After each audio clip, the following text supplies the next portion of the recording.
Dogovorile se životinje da naprave malu zabavu i pozvale u goste i Stonogu. Počeo tulum, ali Stonoge nema. Prošla su 2-3 sata, a Stonoge još nema.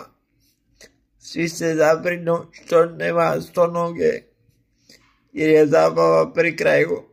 Tek u 6 ujutru Zeka izlazi i vidi Stonogu ispred vrata, pa je pita: "Pa Stonoga, što je bila s tobom, gdje si do sad?" "Ma, Hebe vam sve tko je napisao, briši noge."